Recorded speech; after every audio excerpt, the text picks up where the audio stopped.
اعوذ باللہ من الشیطان الرجیم بسم اللہ الرحمن الرحیم۔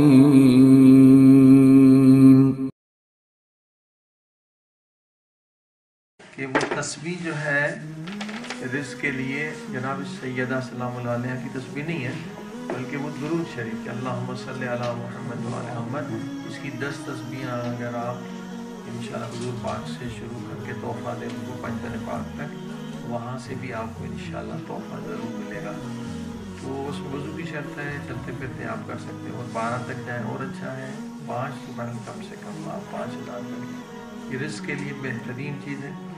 اور دوسرا یہ ہے کہ رزق کے لیے سورہ واقعہ ایک مرتبہ پڑھیں، لیکن پہلے ختمہ نکال لیں تو پھر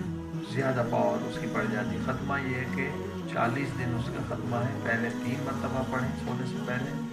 اور شب جمعہ 8 مرتبہ، پھر صرف 1 مرتبہ پڑھتے رہیں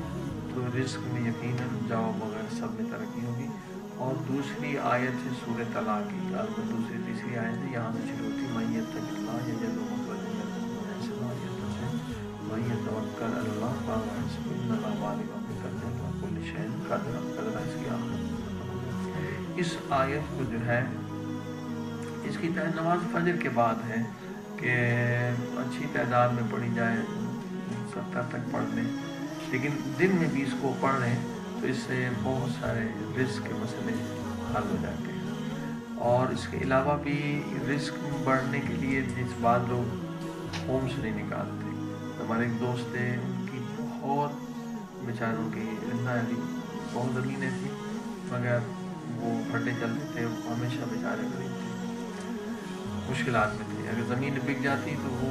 پیسے والے ہو سکتے، کئی سالوں سے ان کی زمینیں حیدرآباد میں پڑی تھی۔ تو ہمارے بزرگ عالم گزرے ہیں، خدا رحمت کرے، مولانا غلام حدی صاحب، تو انہوں نے کہا کہ بلا کوئی دعا، انہوں نے کہا بھائی تم خمس نہیں دیتے اس لیے تو مشکلات میں، کہ میں نے کہا خود فقیر ہوں، کھانے کے لیے نہیں ہے، کہ اس وقت تمہاری جیب میں کتنے پیسے ہیں؟ انہوں نے میرے پاس مجھے 100، کہ اس میں سے 20 خمس دے دو، دیکھو کیسے کام تمہارا سب ٹھیک ہو جائے، اس میں 20 نکال دیا۔ اور وہ کہہ رہے ہیں کہ بس ہیں واگڑ جی شہر میں ہوتے تھے، مولانا آئے تو ہمارے زمینوں کا کیس کئی سالوں سے پڑا تھا، وہ سب ٹھیک ہو گیا، اور وہ جناب ہماری زمینیں بک گئی تو یہ کروڑپتی بن گئے، زمینیں تو ان کی تھیں وہ پھٹ گئی۔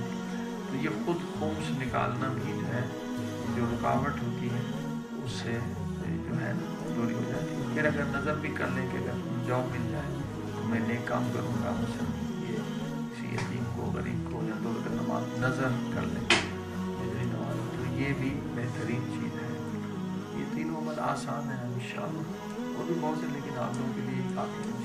انشاءاللہ۔ جی